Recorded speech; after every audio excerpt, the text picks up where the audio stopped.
우리가 인생을 살다 보면은 때때로 위기에 봉착할 때가 있습니다. 이스라엘 백성들이 홍해에 도달했을 때에 아픈 홍해 뒤를 돌아보니 뒤에는 애국 군대들이 추격을 해오고 있는 그런 상황이었던 것처럼 우리가 인생을 살다 보면은 우리가 해결할 수 없는 사면초가의 위기 상황에 맞닥뜨릴 때가 참으로 많이 있습니다. 근데 우리가 믿는 사람으로서 성경을 보면은 성경이 우리에게 가르쳐 주는 바는 우리가 위기를 맞닥뜨릴 때에 위기를 어떻게 해결해 가느냐가 더 중요하다는 겁니다. 위기를 맞닥뜨려서 그 위기에 어떻게 대처하느냐가 더 중요하다는 것입니다.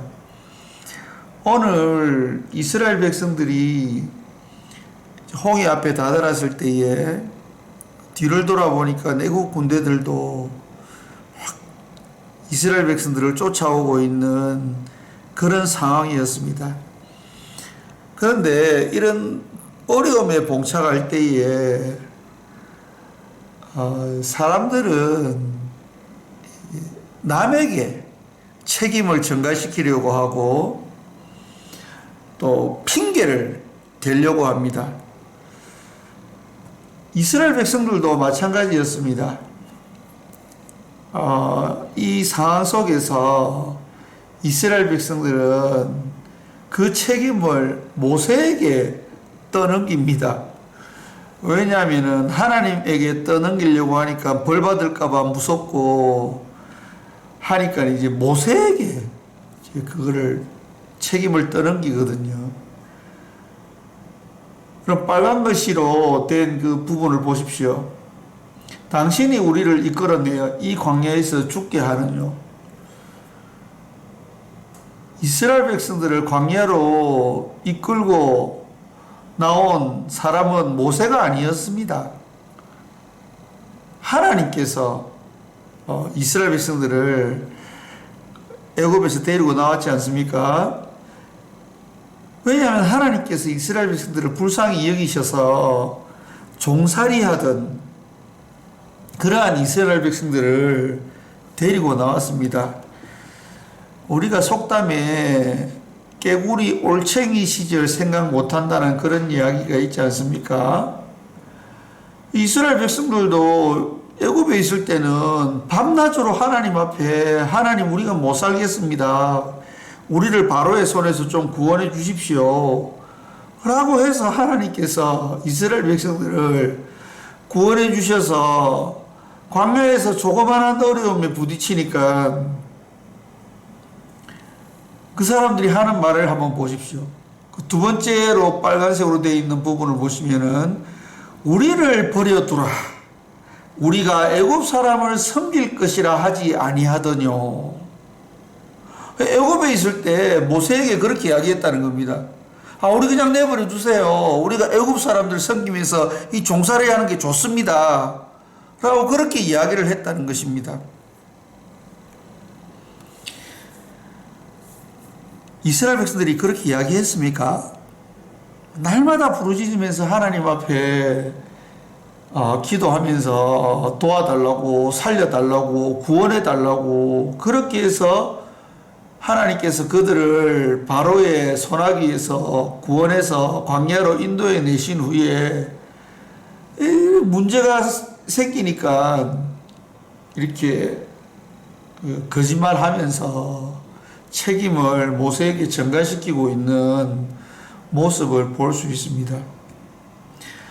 거기에 반해서 이 모세의 모습을 보면서 바로 그리스도인들이 위기 앞에서 난관에 부딪혔을 때 가져야 할 자세라는 것을 우리가 알 수 있습니다. 출애굽기 14장 13절 14절 말씀입니다. 모세가 백성에게 이르되 너희는 두려워 말고 가만히 서서 여호와께서 오늘날 너희를 위하여 행하시는 구원을 보라. 너희가 오늘 본 애굽 사람을 또다시는 영원히 보지 못하리라. 여호와께서 너희를 위하여 싸우시리니 너희는 가만히 있을지니라. 아멘. 우리 지난 시간에 영적 전투에 대해서 한번 생각해 보았습니다. 영적 전투의 그 현장이 어디입니까? 나의 생각입니다. 영적 전투는 내 안에서 이루어지는 거죠. 그래서 이스라엘 백성들은 영적 전투에서 실패한 것입니다. 왜 그렇습니까?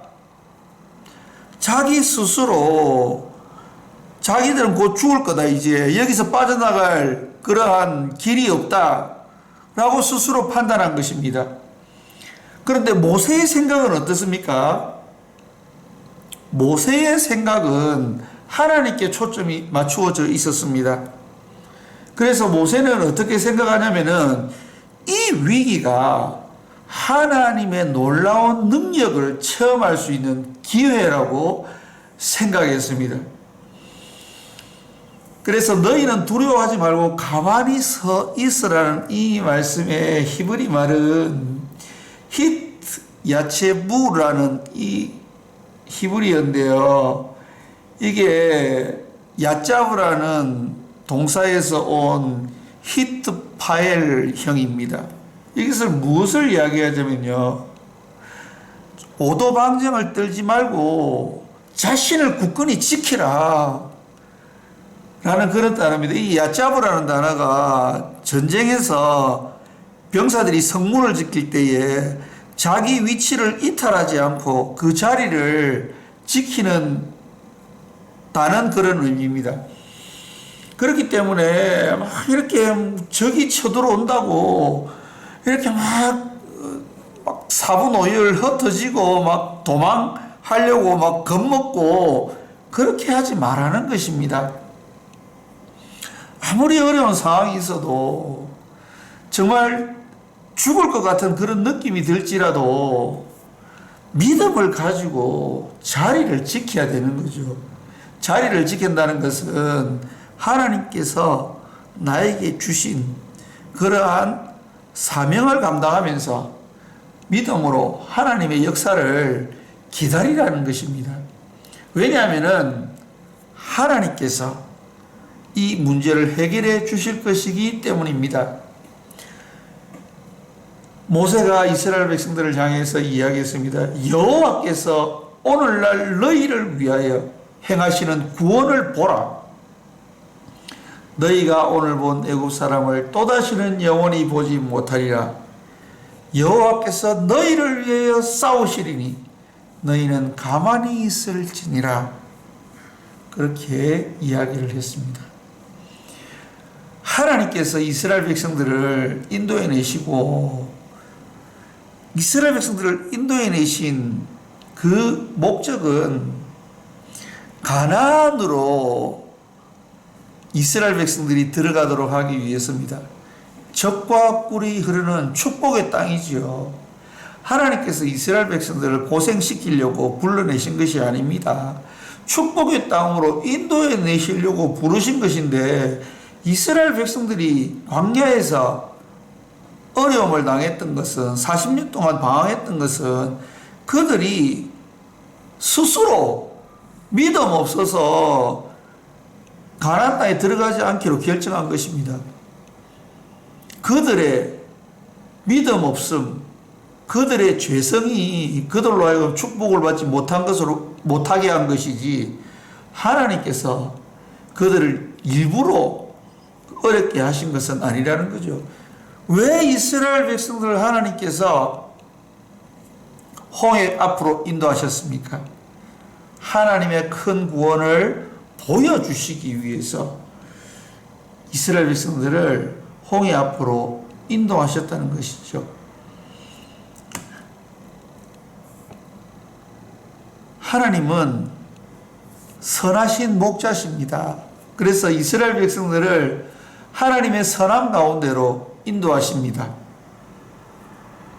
시편 23편 4절에 보면은 내가 사망의 음침한 골짜기로 다닐지라도 해를 두려워하지 않을 것은 주께서 나와 함께 하심이라.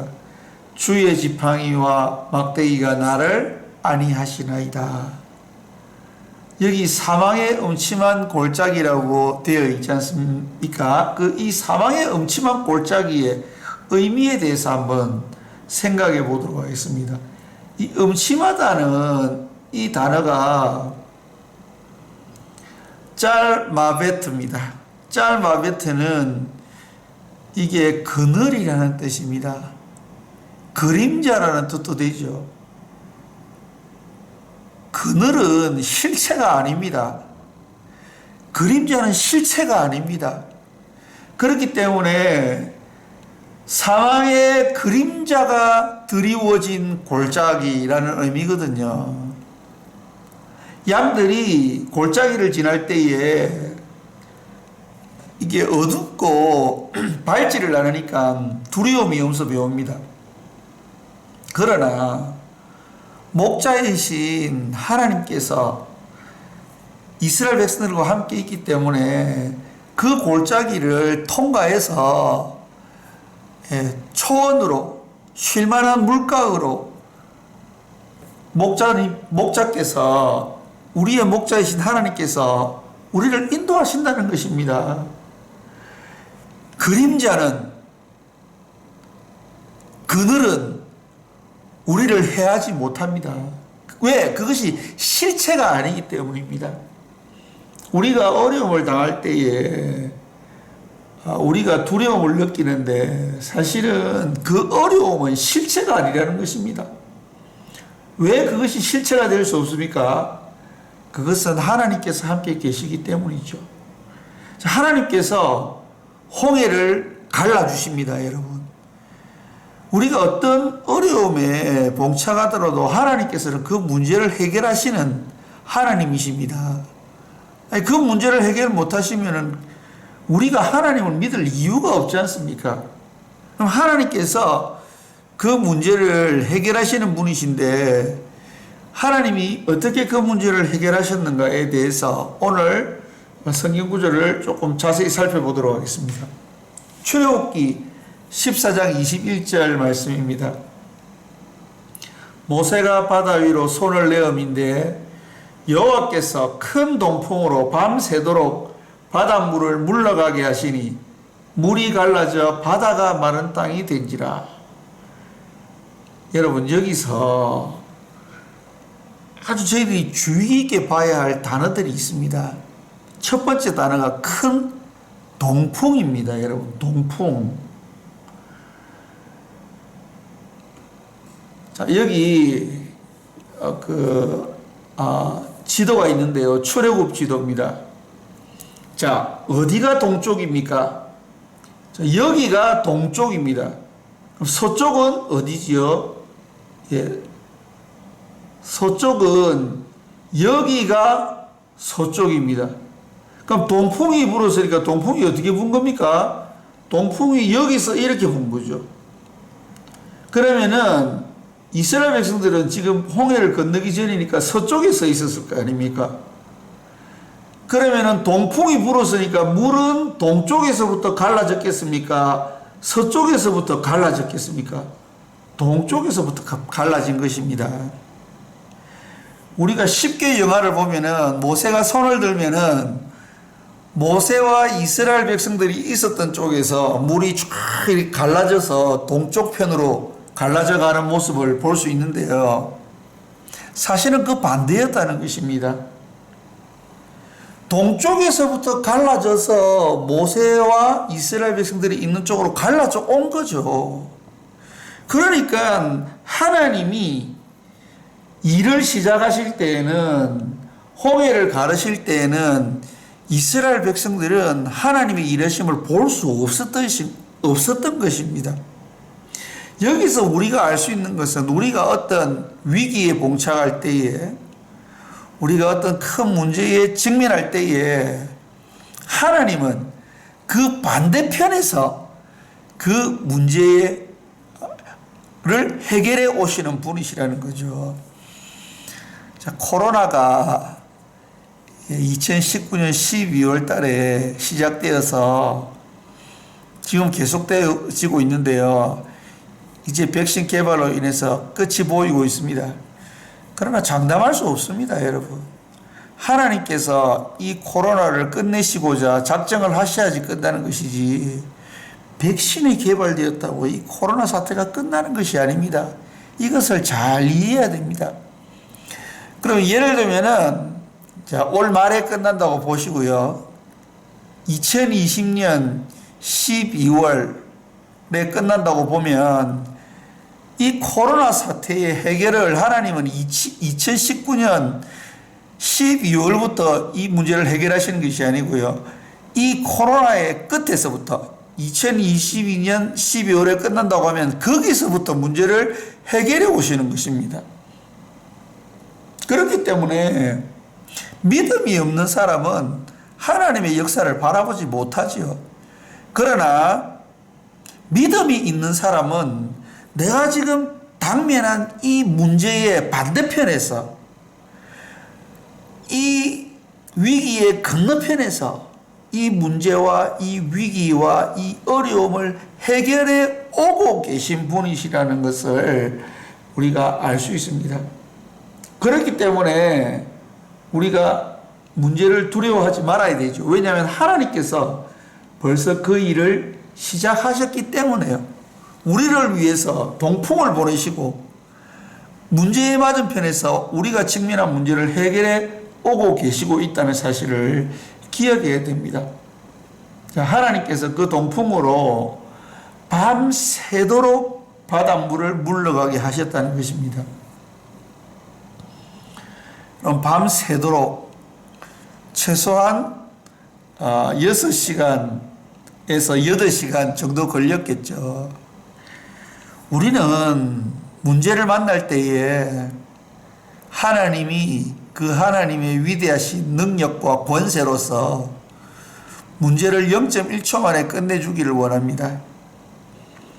그러나 하나님은 진리의 하나님이십니다.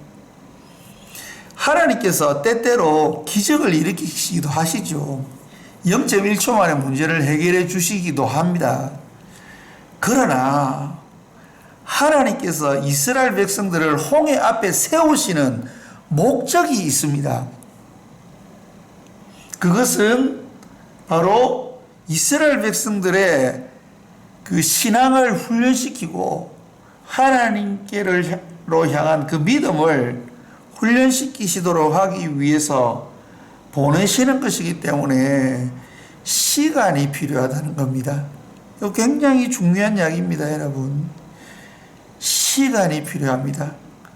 시간을 창조하신 분도 하나님이시라는 사실을 우리가 꼭 기억해야 됩니다.